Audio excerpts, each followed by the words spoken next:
الله وعهدنا إلى إبراهيم وإسماعيل أن طهر بيتي للطائفين والعاكفين والركع السجود আল্লাহ পাক নবীকে ডেকে বললেন, ও আমার হাবিব, আপনি স্মরণ করুন ওই সময়ের কথা যখন আমি বাইতকে অর্থাৎ কাবা ঘরকে নির্ধারণ করলাম মানুষের জন্য সমাগমের স্থান হিসাবে, নিরাপদ জায়গা হিসাবে আমি আল্লাহ তাআলা বাইতুল্লাহকে নির্ধারণ করলাম। এরপরে আমার আল্লাহ রাব্বুল আলামিন ঘোষণা দিলেন, ওয়াত্তাখিযু মিন মাকামি ইব্রাহিমা মুসাল্লা। আল্লাহ পাক গোটা পৃথিবীর মানুষকে জানায়া দিলেন, তোমরা মাকাম ইব্রাহিমকে নামাজের জায়গা হিসাবে গ্রহণ করে নাও। إن الحمد لله نحمده ونستعينه ونستغفره ونؤمن به ونتوكل عليه ونعوذ بالله من شرور أنفسنا ومن سيئات أعمالنا من يهده الله فلا مضل له ومن يضلل فلا هادي له ونشهد أن لا إله إلا الله وحده لا شريك له ونشهد أن سيدنا وسندنا وحبيبنا وطبيبنا وطبيب قلوب ربنا ومولانا محمدا عبده ورسوله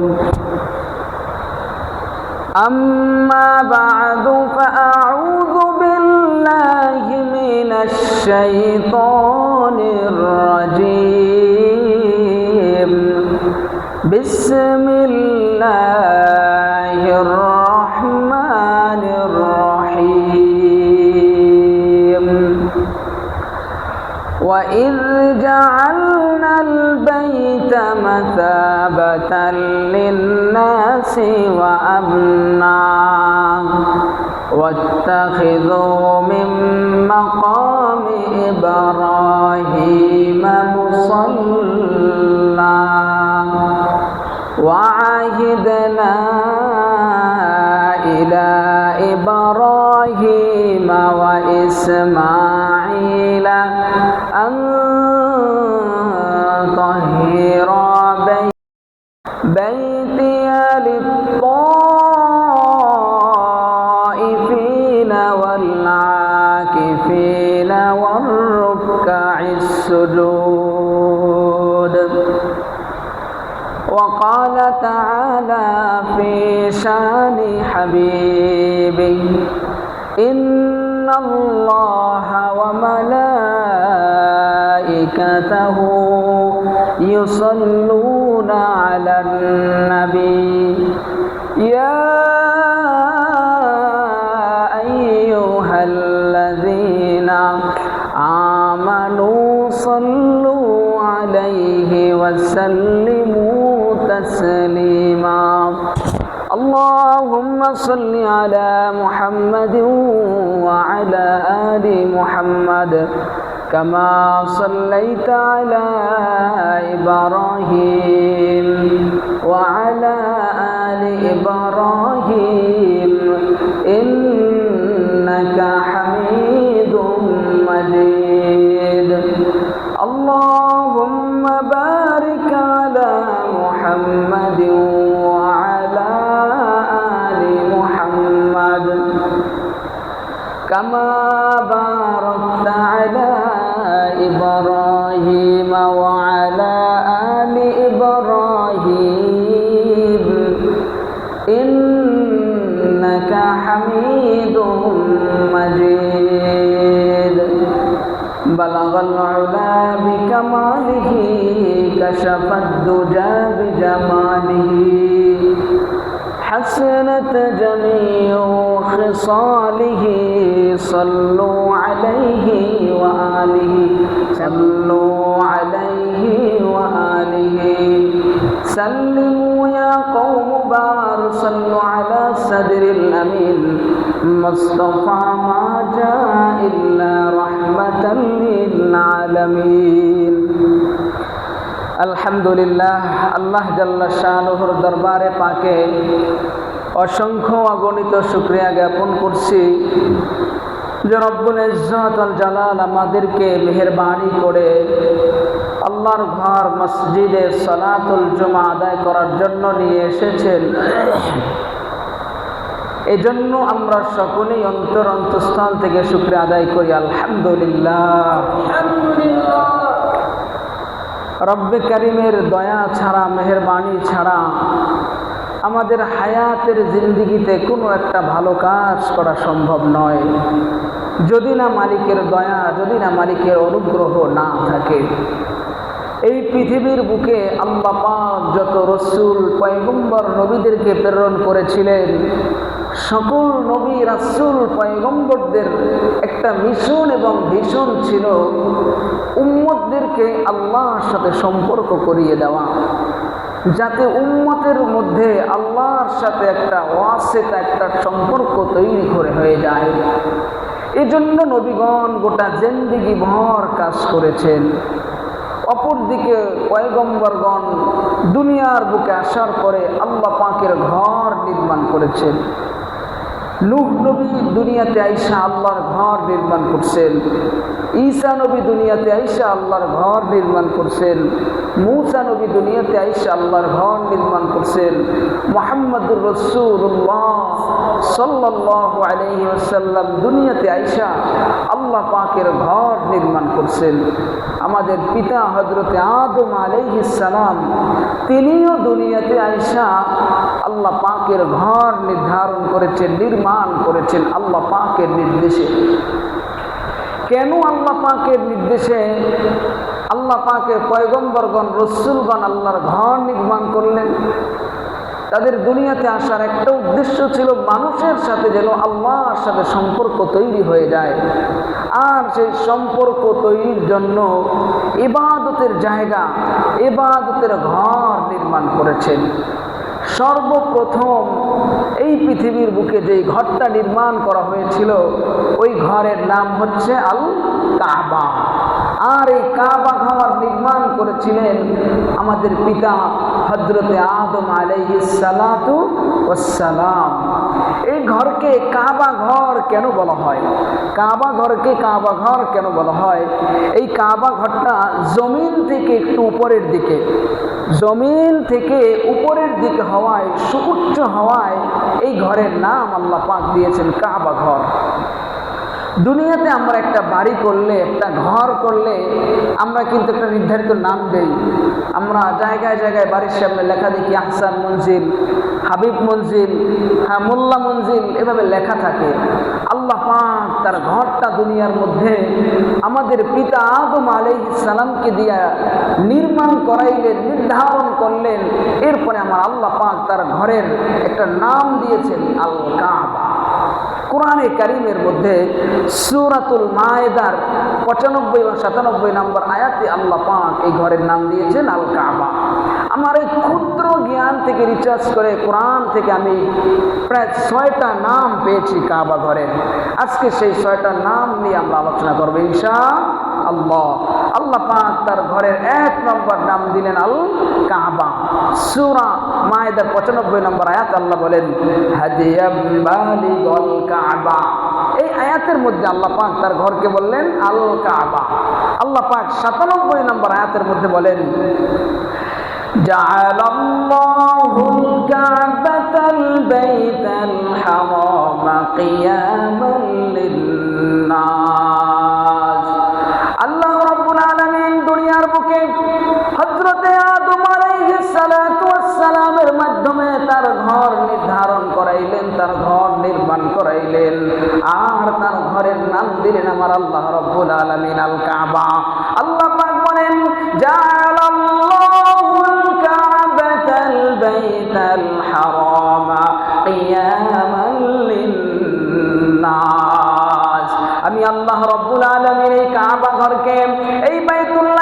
গোটা পৃথিবীর মানুষের জন্য ইবাদতের জায়গা হিসেবে নির্ধারণ করেছি, গোটা পৃথিবীর মানুষের দণ্ডায়মনের জায়গা হিসেবে বাইতুল্লাহকে নির্ধারণ করেছি। এই আয়াতের মধ্যে আমার আল্লাহ বললেন, কাবা ঘরকে কাবা ঘর বলে সম্বোধন করলেন। এই আয়াত অন্য আয়াতের মধ্যে আমার আল্লাহ পাক কাবা ঘরকে নাম দিলেন আল বাইত। নাম কি দিয়েছেন? আল বাইত।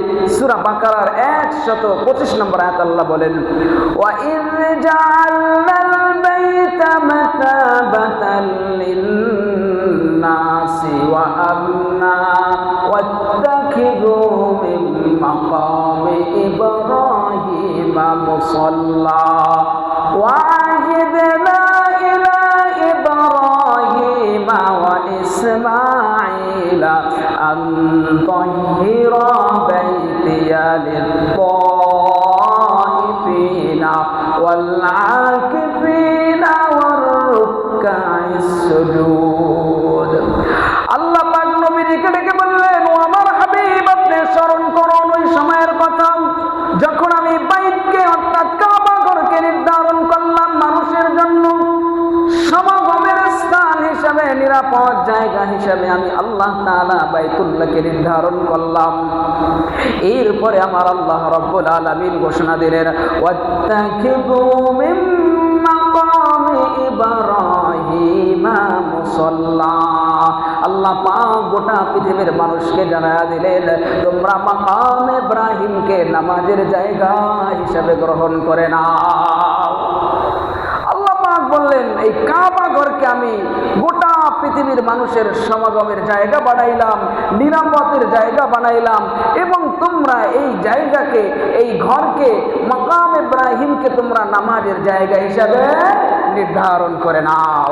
এরপর আল্লাহ পাক বললেন, ওয়াহিদনা ইলা ইব্রাহিমা ওয়া ইসমাঈলা আন তাহহিরা বাইতিয়া লিত-তাইফিনা ওয়াল আকিফিনা ওয়ার রুকআইস সুজুদ। আল্লাহ পাক তার হাবিব খলিলুল্লাহকে ইব্রাহিম আলাইহিস সালাতু ওয়াস সালাম এবং তার পুত্র ইসমাঈল আলাইহিস সালাতু ওয়াস সালামকে নির্দেশ দিলেন, তোমরা আমার ঘরটাকে তোমরা তায়েফকারীদের জন্য, তাওয়াফকারীদের জন্য, ওয়াল আকিফিন ইতিকাফকারীদের জন্য, ওয়ার রুকআইস সুজুদ সিজদাকারীদের জন্য, রুকুকারীদের জন্য পবিত্র বানায়া দাও। ইব্রাহিম আলাইহিস সালামকে এবং তার পুত্র ইসমাঈল আলাইহিস সালামকে আমার আল্লাহ পাক নির্দেশ দিলেন, আমার এই ঘরটাকে ইতিকাফকারীদের জন্য, তাওয়াফকারীদের জন্য, রুকুকারীদের জন্য, সিজদাকারীদের জন্য তোমরা পবিত্র ঘর হিসাবে বানিয়ে দাও। এই আয়াতের মধ্যে আমার আল্লাহ পাক তার ঘরের নাম দিয়েছেন আল বাইত। এই ঘরের আরেকটি নাম হচ্ছে আল বাইতুল আতীক, সুপ্রাচীন ঘর। কি ঘর? সুপ্রাচীন ঘর। কারণ এই বাইতুল্লাহর আগে পৃথিবীতে আর কোন ইবাদতের ঘর নির্ধারণ হয় না। সর্বপ্রথম যে ঘরটা নির্ধারণ হয়েছে সেই ঘরটার নাম হচ্ছে কি? আল কাবা, বাইতুল্লাহ। এই জন্য আল্লাহ পাক অন্য আয়াতের মধ্যে তার ঘরকে বললেন আল বাইতুল আতীক।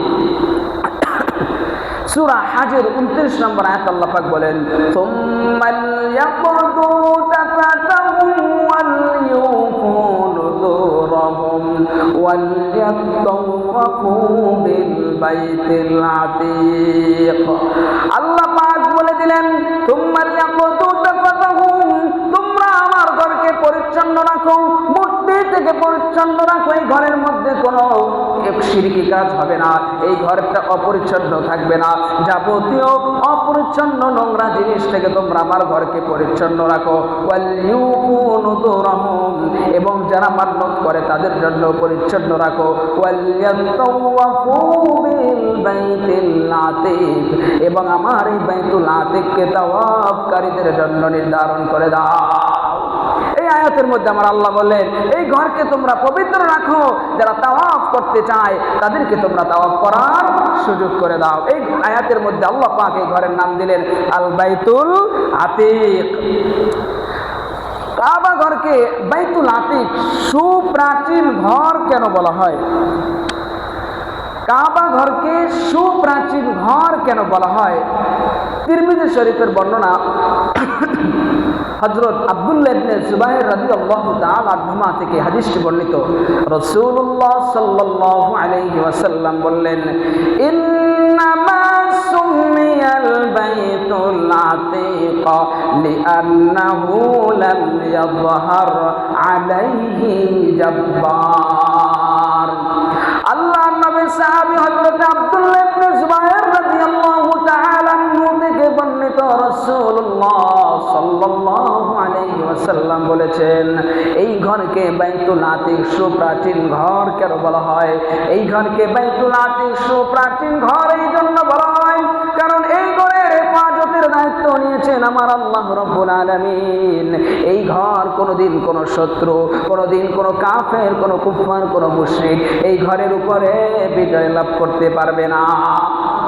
আপনারা শুনেছেন কোনোদিন যে বাইতুল্লাহর উপরে কোনো নাফরমান, বেঈমান, কাফের, কুফার শাসক আক্রমণ করে সেই ঘরকে বিজয় করতে পেরেছে? শুনেছেন?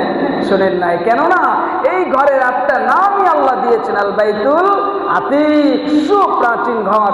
এই ঘর আমার আল্লাহ পাক ইব্রাহিম নবীকে দিয়ে, সর্বশেষ ইব্রাহিম এবং ইসমাঈল আলাইহিস সালাতু ওয়াস সালামকে দিয়ে তৈরি করেছেন। আর আল্লাহ বলেছেন, আমার ঘরের হেফাজতের দায়িত্ব আমি আল্লাহর। এই ঘরের আরেকটি নাম হচ্ছে আল বাইতুল হারাম, সম্মানিত ঘর। সূরা মায়েদার 2 নম্বর আয়াতে আমার আল্লাহ বলেন, ইয়া আইয়ুহাল্লাযীনা আমানু লা তুহিল্লু শাআইরাল্লাহি ওয়ালাশ শাহরাল হারামা ওয়ালাল হাদিয়া ওয়ালাল কলাইদা ওয়ালা আমিনাল বাইতাল হারামা ইয়াবতাগুনা ফাদলান মিনাল্লাহি ওয়া রিদওয়ানা। এই আয়াতের মধ্যে আমার আল্লাহ রাব্বুল আলামিন গোটা পৃথিবীর মানুষকে ডেকে বললেন, ঈমানদার নরনারী সকলকে আল্লাহ পাক ডেকে বললেন, লা তুহিল্লু শাআইরাল্লাহ, তোমরা আমি আল্লাহর নিদর্শনগুলোকে অবমাননা করো না। তুমি আমার নিদর্শনগুলোকে তোমরা এভাবে নিষেধাজ্ঞা জারি করো না, এগুলোকে তোমরা তুচ্ছ তাচ্ছিল্য করো না, অপমান করো না, অবমাননা করো না। শাআইরাল্লাহর ব্যাখ্যার মধ্যে এসেছেন তাফসীর ইবনে কাসিরের মধ্যে, ইবনে কাসির রাহমাতুল্লাহি আলাইহি লিখেছেন, ইবনে কুরতুবীর মধ্যে ইবনে কুরতুবী রাহমাতুল্লাহি আলাইহি তিনি একই ব্যাখ্যা লিখেছেন। তিনি বলেন, এখানে শাআইরাল্লাহ দ্বারা উদ্দেশ্য হচ্ছে হজ এবং উমরার মধ্যে আমরা যে সকল নিদর্শনাবলীকে সম্মান করি, বাইতুল্লাহকে আমরা সম্মান করি, হজ এবং উমরার মধ্যে গিয়া আমরা হজ এবং উমরার মধ্যে গিয়া সাফা মারওয়া পাহাড়ের মধ্যে প্রদক্ষিণ করি, সাফা মারওয়া পাহাড়ের মধ্যে আমরা উঠি, কাবা ঘরের চতুর্পাশে আমরা তাওয়াফ করে থাকি। আল্লাহ পাক এই আয়াতের মধ্যে বললেন, শাআইরাল্লাহ, তোমরা আমি আল্লাহর নিদর্শনাবলীকে সম্মান করো, ওয়ালাশ শাহরাল হারাম, এবং তোমরা হারাম যে 4টা মাস রয়েছে, নিষিদ্ধ যে 4টা মাস রয়েছে, সম্মানিত যেই 4টা মাস রয়েছে, ওই 4 মাসের মধ্যে তোমরা যুদ্ধ বিগ্রহ করবা না। এই 4 মাস হচ্ছে রব মাস, রজব মাস এবং যিলকাদা মাস। 4 মাসের মধ্যে যুদ্ধ বিগ্রহ করা আমার আল্লাহ রাব্বুল আলামিন হারাম করে দিয়েছেন, নিষিদ্ধ করে দিয়েছেন। আল্লাহ বললেন, এই দিনগুলোতে, এই মাসের মধ্যে তোমরা যুদ্ধ বিগ্রহে লিপ্ত হবে না। এরপরে আমার আল্লাহ বললেন, ওয়ালাল হাদিয়া ওয়ালাল কলাইদা, আমার আল্লাহ বললেন কুরবানির জন্তুকে তোমরা প্রহার করবা না। ওয়াল হাদিয়া ওয়াল কলাইদ মানে আগেকার দিনে যেই পশু কুরবানি করা হতো, ওই পশুর গলার মধ্যে একটা মালা পরানো হতো, আবার কখনো কখনো ওই পশুর কান ছিদ্র করে দেওয়া হতো। আল্লাহ পাক বলে, যেই পশুকে কুরবানির জন্য নির্ধারণ করা হয় ওই পশুটা হচ্ছে সম্মানিত পশু, আর তোমরা এই পশুকে তোমরা বাধা দিবা না। বাধা দিবা না মানে এই পশুকে তোমরা অন্যায়ভাবে প্রহার করবা না। তাকে যখন জবাই করবা তখন উত্তম পন্থায় তোমরা জবাই করবা। এরপরে আল্লাহ পাক বললেন, ওয়ালা আমিনাল বাইতাল হারাম, আল্লাহ পাক বললেন হজ এবং উমরার জন্য যারা আমার ঘরে আসতে চায়, এরা যদি তোমাদের শত্রু হয়ে থাকে, এরা যদি অমুসলিম হয়ে থাকে, এরা যদি নাফরমান হয়ে থাকে, এরা যদি মুসলমানের বিরুদ্ধেও থাকে, তবু তোমরা আমার ঘরে আসতে তাদেরকে বাধা দিবা না। তোমরা তাদেরকে আমার ঘরে আসার সুযোগ করে দিবা। আল্লাহ পাক বললেন ফাদলাম মির রাব্বিহিম ওয়া রিদওয়ানা, যারা আমি আল্লাহ পাকের সন্তুষ্ট কামনা করে তারা যেন আমার এই নিষেধাজ্ঞাগুলো মেনে চলে।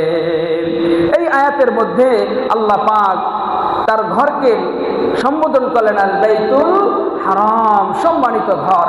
এরপরে আল্লাহ পাক এই ঘরের আরেকটি নাম দিলেন আল বাইতুল মুহাররম। আল বাইতুল মুহাররম অর্থাৎ সম্মানিত ঘর। এই মুহাররম, এই ঘরটা আল্লাহ, এই নামটা আল্লাহর কাছে এত প্রিয় যে আল্লাহ পাক কোরআনে কারীমের মধ্যে এই নামটা উল্লেখ করে দিলেন। সাইয়্যিদনা হযরত ইব্রাহিম আলাইহিস সালাতু ওয়াস সালাম এবং তার পুত্র ইসমাঈল আলাইহিস সালাতু ওয়াস সালাম এবং তার স্ত্রী হাজেরা আলাইহিস সালাতু ওয়াস সালাম, এই তিনজন মক্কা নগরীর কাছে গেলেন। আল্লাহ পাকের নির্দেশে মক্কায় আসার পরে ছোট্ট নাবালক শিশু ইসমাঈলকে এবং বিবি হাজেরাকে আল্লাহ পাকের নির্দেশে মক্কা ভূমির মধ্যে রেখে যায়। তখন মক্কা মদিনাটা এত প্রসিদ্ধ এবং প্রচলিত ছিল না। তখন মক্কা মদিনায় খাবার ছিল না, মানুষগুলো দুর্ভিক্ষে থাকতো, জনমানবহীন প্রান্তর, যেখানে বসবাসের উপযোগী না। আল্লাহ পাক নির্দেশ দিছে, ইব্রাহিম যাও যাও যাও, তোমার ছোট্ট শিশু ইসমাঈল এবং বিবি হাজেরাকে মক্কা নগরীতে রেখে আসো। আল্লাহ পাকের নির্দেশ পাইয়া ইব্রাহিম আলাইহিস সালাতু ওয়াস সালাম তার স্ত্রী এবং পুত্রকে মক্কা নগরীর জনমানবহীন প্রান্তরে রেখে যায়। আর যাওয়ার সময় আল্লাহর কাছে ইব্রাহিম আলাইহিস সালাম দোয়া করলেন, রব্বানা ইন্নী আসকানতু মিন যুররিয়্যাতি বিওয়াদিন গায়রি যী যার'ইন ইনদা বাইতিকাল মুহাররম। আল্লাহ পাক, আল্লাহ ইব্রাহিম নবী আল্লাহ পাকের কাছে দোয়া করলেন, আল্লাহ আপনার নির্দেশে আমি আমার নাবালক শিশু এবং আমার স্ত্রীকে এই জনমানবহীন প্রান্তরে আমি রেখে যাই। আল্লাহ এখানে খাদ্য সামগ্রীর ব্যবস্থা নাই, আল্লাহ এখানে মানুষজন নাই, আল্লাহ আমি আপনার হুকুমে এখানে রেখে যাই। রব্বে কারীম, আপনি আমার স্ত্রীকে, আপনি আমার সন্তানকে হেফাজত করবেন। আল্লাহর কাছে ইব্রাহিম নবী আল্লাহর কাছে দোয়া করলেন। আর দোয়ার মধ্যে তিনি উল্লেখ করলেন, ইন্নী আসকানতু মিন যুররিয়্যাতি বিওয়াদিন গায়রি যী যার'ইন ইনদা বাইতিকাল মুহাররম।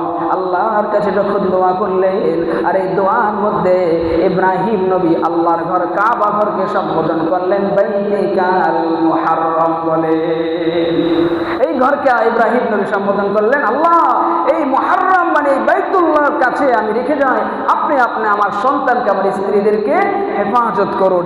এরপরে ইব্রাহিম নবী দোয়া করলেন, রব্বানা লিয়ুকিমুস সালাতা ফাজআল আফইদাতাম মিনান নাসি তাহওয়ি ইলাইহিম ওয়ারযুকহুম মিনাত তামারাতি লাআল্লাহুম ইয়াশকুরুন। আল্লাহর কাছে বললেন, আল্লাহ আমার এই সন্তানকে আপনি নামাজি বানান, আমার এই সন্তানের জন্য আপনি রিজিকের ব্যবস্থা করে দেন, আমার এই সন্তান স্ত্রীকে যে জনমানবহীন প্রান্তরে আমি রেখে যাচ্ছি, আল্লাহ আপনি আমার এই সন্তানের রিজিকের ব্যবস্থা করে দেন। এখানে মানুষ নাই, কিন্তু এখানের মানুষদের অন্তরের মধ্যে আমার সন্তানের প্রতি, আমার স্ত্রীদের প্রতি আপনি ভালোবাসা সৃষ্টি করে দেন। এই আয়াতের মধ্যে আল্লাহ পাক তার ঘরের নাম দিয়েছেন বাইতুল মুহাররম। আরেকটা নাম হচ্ছে আল কাবা, যেই নামটা আমরা সবাই চিনি। এই আল্লাহ পাকের কাবা ঘরের আমরা কোরআন থেকে 6টা নাম শুনলাম। এখন এই কাবা ঘরের বৈশিষ্ট্য কি, এই কাবা ঘরের বিশেষত্ব কি, ফজিলত কি, আল্লাহ পাক কোরআনে কারীমের মধ্যে বললেন, আউয়ালু খাসাইসুল কাবাতিল মুশাররাফা, কাবা ঘরের প্রথম বৈশিষ্ট্য হলো হাদা আউয়ালু বাইতিল উদিআ লিন-নাস, এই ঘরটাকে আমি আল্লাহ সর্বপ্রথম ঘর হিসাবে দুনিয়াতে বানাইছি। আল্লাহ পাক সূরা আল ইমরানের 96 নম্বর আয়াতের মধ্যে বলেন, ইন্না আউওয়ালা বাইতিন উদিআ লিন-নাসি লাল্লাযী বিবাক্কাতা মুবারাকান ওয়া হুদান লিল-আলামিন। আল্লাহ পাক এই আয়াতের মধ্যে বললেন, দুনিয়ার মধ্যে আমি সর্বপ্রথম একটা ঘর নির্ধারণ করেছি, নির্মাণ করেছি, আর সেই ঘরটা হচ্ছে হচ্ছে মক্কা মুকাররমা বাইতুল্লাহ। এই ঘরটা আমি আমার ইব্রাহিম, এই ঘরটা আমি আমার নবী হযরত আদম আলাইহিস সালাতু ওয়াস সালামের মাধ্যমে সর্বপ্রথম নির্মাণ করেছিলাম। শুধু আদম নবী এই ঘরটা নিজের জন্যই তৈরি করে নাই। আদম নবী দুনিয়াতে আসার পরে নিজের জন্য একটা ঘর বানায় নাই, কিন্তু আল্লাহর জন্য আল্লাহর একটা ঘর নির্মাণ করেছেন। এই ঘরটা তার স্ত্রীদের জন্য বানায় নাই, এই ঘরটা তার সন্তান সন্ততির জন্য বানায় নাই, এই ঘরটা শুধুমাত্র কাবা ঘরের আশেপাশের মানুষের জন্য বানায় নাই। এই ঘরটা কাদের জন্য বানাইছেন? আল্লাহ পাক বলেন হুদান লিল আলামিন। এই ঘরটা আমার আল্লাহ রাব্বুল আলামিন বানাইছেন গোটা পৃথিবীর মানুষের জন্য। এই ঘর শুধুমাত্র গোটা পৃথিবী মানুষের জন্য এটাও নয়, হুদান লিল আলামিনের অর্থ হচ্ছে গোটা পৃথিবীবাসীর জন্য আমার আল্লাহ রাব্বুল আলামিন বাইতুল্লাহকে বানাইছেন। এজন্যই বাইতুল্লাহর মহব্বত আল্লাহ মানুষের মধ্যে যেমন দিয়ে দিয়েছেন, ঠিক তেমনি ভাবে বাইতুল্লাহর মহব্বত আমার আল্লাহ রাব্বুল আলামিন মাখলুকাতের মধ্যেও দিয়ে দিয়েছেন। মাখলুকাতের অন্তরের মধ্যে আমার আল্লাহ রাব্বুল আলামিন বাইতুল্লাহর প্রেম, বাইতুল্লাহর ভালোবাসা সৃষ্টি করে দিয়েছেন। আর দুনিয়াতে যেই মানুষগুলো বাইতুল্লাহকে মহব্বত করবে, আল্লাহর ঘরকে যারা মহব্বত করবে, তাদের মৃত্যুর সময় আমার আল্লাহ রাব্বুল আলামিন কালিমা নসিব করে দিবে। এজন্যই আমরা যখন লাশ কবরের মধ্যে দাফন করি, তখন আমরা মানুষের মৃত্যু ব্যক্তির অর্থাৎ লাশের মাথাটাকে আমরা কিবলার দিকে ঘুরাইয়া দেই। কেন কিবলার দিকে ঘুরাইয়া দেই? কারণ যার মাথাটা কিবলার দিকে থাকবে ওই ব্যক্তি জান্নাতি হয়ে যাবে।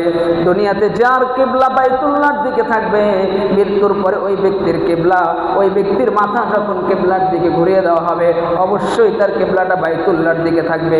আর যার কিবলা বাইতুল্লাহর দিকে হবে ওই ব্যক্তি জান্নাতি হয়ে যাবে। যার সম্পর্ক বাইতুল্লাহর সাথে হবে ওই ব্যক্তি দুনিয়া থেকে যাওয়ার পরে আল্লাহর সাথে সম্পর্ক তৈরি হয়ে যাবে। কবরে যখন তাকে প্রশ্ন করা হবে মান রাব্বুকা ওয়া মা দীনুকা ওয়া মা দীনুল ইসলাম, যখন এই প্রশ্নগুলো করা হবে তখন তার এই প্রশ্নগুলোর উত্তর দেওয়া সহজ হয়ে যাবে। কাল হাসরের ময়দানে যখন বিচারের ব্যবস্থা হয়ে যাবে তখন আল্লাহ পাক আমলনামা ডান হাতে দিয়ে দেবে, কারণ ওই ব্যক্তির দুনিয়াতে সম্পর্ক ছিল বাইতুল্লাহর সাথে। আবার যখন পুলসিরাত পার হতে যাবে, সেই চুলের ন্যায় চিকন পুলসিরাত যেটা সবার জন্য পার হওয়া সম্ভব নয়, দুনিয়াতে যাদের অন্তর বাইতুল্লাহর সাথে মিলে থাকবে, দুনিয়াতে যাদের অন্তর বাইতুল্লাহকে মহব্বত করবে, ওই কাল হাসরের ময়দানে পুলসিরাত পার হওয়ার ব্যবস্থা আমার আল্লাহ করে দিবে। এজন্য দুনিয়ার জিন্দেগিতে যদি বাইতুল্লাহর মহব্বত কারো অন্তরে ঢুকে যায়, ওই ব্যক্তির জীবন সার্থক হয়ে যাবে।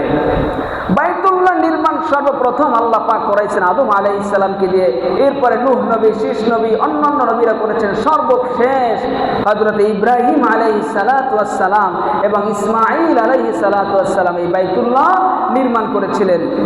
এই বাইতুল্লাহ ধ্বংস করার জন্য ইয়ামেনের বাদশা গভর্নর সে গিয়েছিল তার হাসিওয়ালা বাহিনী নিয়ে, কিন্তু আল্লাহ পাক গজব দিয়ে তাদেরকে ধ্বংস করে দিয়েছে। আল্লাহ কোরআনে কারিমের মধ্যেই বলেছেন আলাম তারা কাইফা ফাআলা রাব্বুকা বিআসহাবিল ফিল। আল্লাহ পাক নবীজিকে ডেকে বললেন, ও আমার হাবিব, আপনি কি জানেন না, আপনি কি দেখেন না আমি হাতিওয়ালা বাহিনীদের সাথে কেমন আচরণ করেছিলাম? আলাম তারা কাইফা ফাআলা রাব্বুকা বিআসহাবিল ফিল আলাম ইয়াজআল কাইদাহুম ফি তাদলিল। তারা অনেক ষড়যন্ত্র করেছিল, আমি আল্লাহ পাক তাদের সকল ষড়যন্ত্র নষ্ট করে দিয়েছি। ওয়া আরসালা আলাইহিম তায়রান আবাবিল, আমি আল্লাহ রাব্বুল আলামিন তাদের উপর আসমান থেকে আবাবিল পাখি প্রেরণ করেছি। তারমিহিম বিহিজারাতিন মিন সিদ্রিন, এই পাখিগুলো তাদের উপরে পাথর নিক্ষেপ করে দিয়েছে। বিহিজারাতিন মিন সিদ্রিল ফাজআলাহুম কাসফিন মাকুল, আর তারা নস্যাৎ হয়ে গিয়েছে, খাবারের ন্যায় তারা নিঃশেষ হয়ে গিয়েছে। আল্লাহ পাকের এই ঘর আল্লাহ পাক দুনিয়াতে ইব্রাহিম নবীকে দিয়ে বানায়া আদম নবীকে বানায়া আল্লাহ ঘোষণা দিলেন আমার ঘরের হেফাজত করবো আমি আল্লাহ। আল্লাহ পাক কোরআন নাজিল কইরা আল্লাহ চ্যালেঞ্জ করে দিয়েছে, ইন্না নাহনু নাযালনা যিকরা ওয়া ইন্না লাহু লাহাফিজুন। আমি আল্লাহ কোরআন নাজিল করছি, আমি আল্লাহ এই কোরআনের হেফাজত করব। আমরা যদি এই কোরআনের হেফাজতের সাথে নিজেদেরকে মিশাইতে পারি, নিজেদের সম্পর্ক তৈরি করতে পারি, দুনিয়াতে বাইতুল্লাহ নির্মাণ হয়ে গেছে, কিন্তু গোটা পৃথিবীর মধ্যে বাইতুল্লাহর একটা অংশ অংশ অংশ অংশ ছড়িয়ে ছিটিয়ে আছে। আমাদের বড় নোয়াপাড়াও একটা বাইতুল্লাহর অংশ ছিটিয়ে আছে, এটার নাম কি? মসজিদ। আমরা যদি এই মসজিদের খেদমত করতে পারি, নিজেদেরকে যদি এই মসজিদের সাথে সম্পর্ক তৈরি করে রাখতে পারি, তাহলে আপনার আমার জীবনটা দামি হয়ে যাবে। মৃত্যুর সময় আমার আল্লাহ জবানে কালিমা নসিব করে দিবে। মৃত্যুর পরে যখন কবরে রাখা হবে, তখন আমাদের কিবলাটা বাইতুল্লাহর দিকে থাকবে। ওই যে মৃত্যুর পরে কবরে রাখার পরে মাথাটা কিবলার দিকে ঘুরে দেয়, যদি সম্পর্ক দুনিয়াতে বাইতুল্লাহর সাথে থাকে, ওই কিবলাটা তখন বাইতুল্লাহর সাথে থাকবে। এই জন্য ভাই, আল্লাহর ঘরকে অন্তর দিয়ে মহব্বত করা, আল্লাহর ঘরকে কলিজা দিয়ে ভালোবাসা। আর যদি আপনার অন্তরের মধ্যে আল্লাহর ঘরের ভালোবাসা তৈরি হয়ে যায়, আপনার জিন্দেগি সার্থক হয়ে যাবে।